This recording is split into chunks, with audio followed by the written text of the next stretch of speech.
I just want to note that with this HANMATEK DOS1102S scope, they've redesigned it.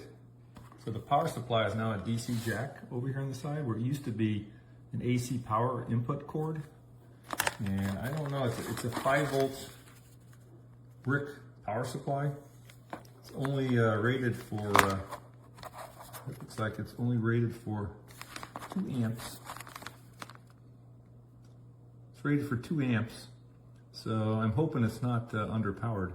It does drive the scope, but just thought I'd add that it's no longer an AC input cord there, but a DC power jack that inputs into the scope.